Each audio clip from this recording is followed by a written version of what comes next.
नमस्कार दोस्तों, आज का वीडियो हर ग्राफिक डिजाइनर के लिए बहुत ही इंपॉर्टेंट होने वाली है। अगर आप डिजाइनिंग स्किल सीख रहे हैं या फिर डिजाइन से पैसा कमाना चाहते हैं तो ये वीडियो आपको जरूर देखना चाहिए, क्योंकि हम आज बात करने वाले हैं जब कोई क्लाइंट आपको पहली बार कोई डिजाइन बनाने के लिए देता है तो आपको किस तरह से सोचना चाहिए और किस तरह से डिजाइन को शुरू करना चाहिए। लेकिन वीडियो स्टार्ट करने से पहले आपसे एक सवाल है, क्या आपके साथ कभी हुआ है कि क्लाइंट ने आपको कोई रफ पेज पे ऐसे आपको लिख के दे दिया हो और आप कंफ्यूज हो गए हो कि आखिर इसको डिजाइन कैसे बनाना है? अगर आपका जवाब हाँ है तो ये वीडियो दोस्तों आपके लिए।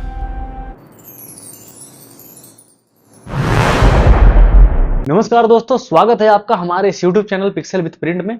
और आज हमारा YouTube जर्नी का दूसरा वीडियो है। सबसे पहली बात, कोई भी कंपनी आपको डिजाइनिंग के लिए इसलिए हायर नहीं करता कि आप बहुत अच्छे सॉफ्टवेयर का जानकार हो, बल्कि वो इसलिए आपको हायर करता है कि आप उसके रफ आइडिया को एक बेहतरीन डिजाइन बना करके उसे प्रोवाइड करा सको। मान लीजिए कोई क्लाइंट ने कोई रफ डिजाइन लिख दिया, कुछ उस पर वर्ड लिख दिया और आपको बोला कि इसको डिजाइन बना करके दिखाओ मुझे, तो असली काम अब आपका शुरू होता है कि आप उस डिजाइन को किस तरह से बनाओगे। तो दोस्तों, उस डिजाइन को बनाने से पहले आपको कुछ बातों को समझना होगा। स्टेप फर्स्ट, पर्पस समझिए। तो सबसे पहले आपको समझना होगा कि डिजाइन आखिर किस पर्पस के लिए बनाया जा रहा है। क्या ये बैनर है, पंपलेट है, हैंडबिल है या फिर सोशल मीडिया के लिए कोई पोस्ट है? जब तक आप पर्पस नहीं समझोगे तब तक आप उस डिजाइन को बेहतर नहीं बना सकते हो, क्योंकि हर डिजाइन का एक लेआउट होता है, उसका एक प्रॉपर डायमेंशन होता है, साइज की जानकारी। अब आता है सबसे इंपॉर्टेंट पॉइंट, डिजाइन स्टार्ट करने से पहले आपको साइज पता होना चाहिए। बहुत सारे बिगिनर लोग यहीं पे गलती करते हैं, उनको साइज पता नहीं होता और वो डिजाइन बनाना स्टार्ट कर देते हैं। तो दोस्तों, सबसे पहले ना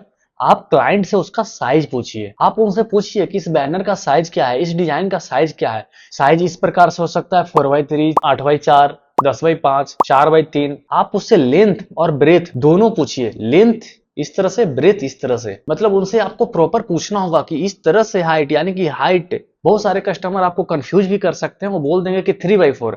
आप तो समझोगे कि पहले लेंथ है 3 और 4 ब्रेथ है, बट उनका कहने का मतलब होगा कि 3 इस तरह से और 4 इस तरह से। तो आप उनसे प्रॉपर पहले लेआउट पूछें, उनसे पूरा साइज पूछें कि किस तरह से आपका साइज है, क्योंकि पूरा डिजाइन, पूरा लेआउट साइज के अकॉर्डिंग ही बनता है। क्योंकि अगर साइज गलत हुआ तो पूरा डिजाइन आपको फिर से दोबारा बनाना पड़ सकता है, वो अरेंजमेंट जो है पूरा बिगड़ जाएगा आपका।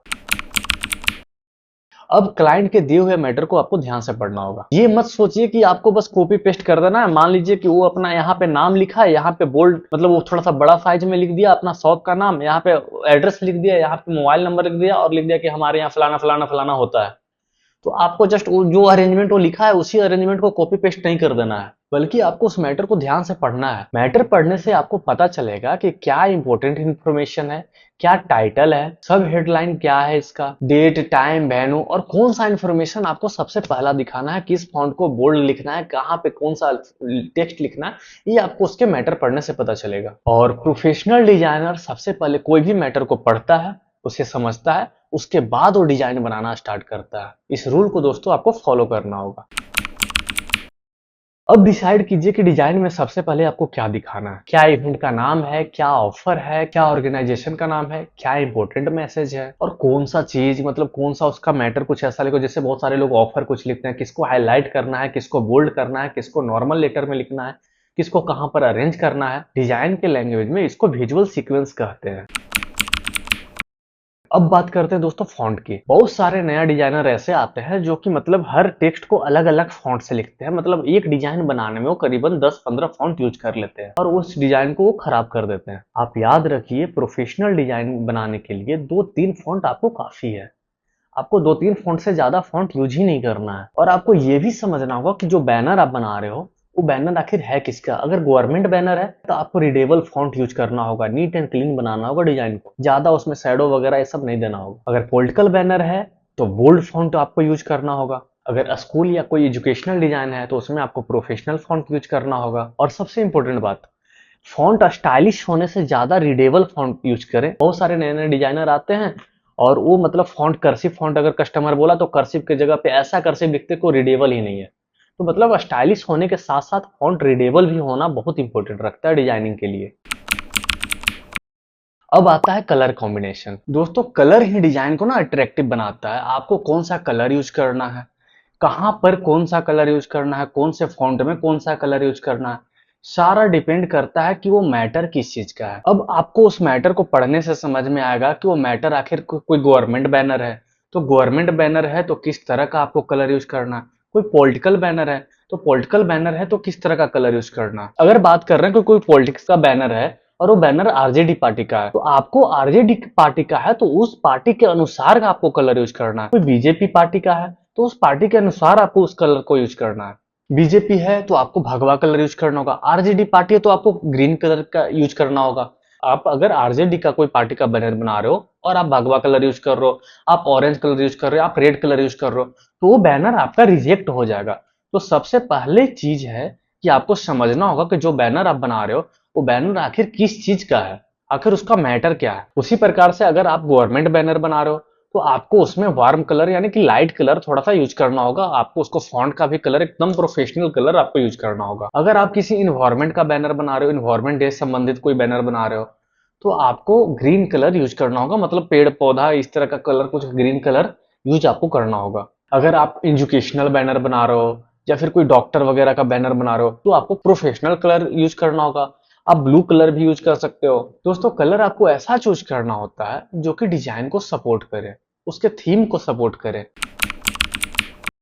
अब बात करते हैं बैकग्राउंड सिलेक्शन की। दोस्तों बैकग्राउंड कभी भी मैटर से ज्यादा पावरफुल नहीं होना चाहिए। कई बार नए डिजाइनर ऐसे आते हैं जो कि बैकग्राउंड ऐसा सिलेक्ट कर लेते हैं, ऐसा बैकग्राउंड यूज कर लेते हैं कि जो कि मतलब उससे मैटर कुछ दिख ही नहीं रहा हो, मतलब जितना भी टेक्स्ट का कलर है वो सारा हाइड हो गया। मतलब वो इतना बोल्ड बैकग्राउंड यूज कर लेते हैं कि जिससे टेक्स्ट कुछ दिख ही नहीं पाता है और वो डिजाइन खराब हो जाता है। दोस्तों बैकग्राउंड का काम होता है डिजाइन को सपोर्ट करना, ना कि उसे डोमिनेट करना। तो आपको किस तरह का बैकग्राउंड यूज करना है ये भी डिपेंड करता है कि वो मैटर किस चीज का है। अगर वो मैटर कुछ सोशल मीडिया टाइप का है तो आपको सोशल मीडिया टाइप का बैकग्राउंड यूज करना है।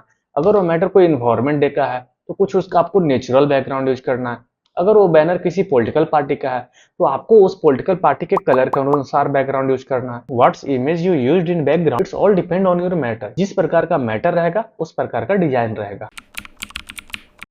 दोस्तों बहुत सारे ऐसे डिजाइन होते हैं जिसमें लोगो प्लेस करना होता है, जिसमें फोटो प्लेस करना होता है। तो लोगो का प्लेसमेंट कहां पर होगा ये आपको पहले डिसाइड करना है, वो मैटर पढ़ने से पहले। अधिकांशतः बैनर में आप देखे होंगे कि लोगो का प्लेसमेंट जो होता है लेफ्ट साइड के टॉप में होता है, ठीक है। आफ्टर डेट उसका ब्रांड का नाम लिखाता है। तो लोगो का प्लेसमेंट कहां पर होगा, उसका फोटो का प्लेसमेंट कहां पर होगा, उसके बाद उसका लेआउट आपको दिमाग में प्रॉपर बनाना होगा। उस मैटर को जब आप पढ़ेंगे तो उसमें आपको प्रॉपर आपको दिमाग में लेआउट बनाना होगा कि मुझे फोटो कहां पर यूज करना है, मुझे लोगो कहां पर यूज करना है। कभी भी आपको फोटो को कहीं भी रेंडम जगह पर नहीं यूज करना है। हमेशा आपको डिजाइन में बैलेंस मेंटेन करके चलना होता है। लोगो को अगर आप सही जगह पर, फोटो को अगर आप सही जगह पर प्लेस करेंगे तभी आपका डिजाइन एक प्रॉपर और प्रोफेशनल दिखेगा। और बहुत बार आपको ऐसा होगा कि आपको नेट से इमेज डाउनलोड कर करके आपको यूज करना होगा। सपोज आप कोई पॉलिटिकल बैनर बना रहे हो तो आपको बहुत सारे नेता का फोटो आपको नेट से डाउनलोड करना है। सपोज आप कोई ज्वेलरी शॉप का बैनर बना रहे हो तो मॉडल का फोटो आपको नेट से यूज करना होता है। तो फोटो जब भी आप यूज कर रहे हो तो आपको हमेशा एचडी क्वालिटी का फोटो आपको यूज करना है, क्योंकि अगर आप नॉर्मल क्वालिटी का फोटो यूज करोगे तो वो प्रिंट में पिक्सलेट होकर के वो फट जाएगा और उसका प्रिंटिंग का क्वालिटी अच्छा नहीं आता है। तो किस तरह से फोटो यूज करना है, किस तरह से फोटो भी डाउनलोड करना है, वो भी हम लोग अगले वीडियो में हम लोग जानेंगे।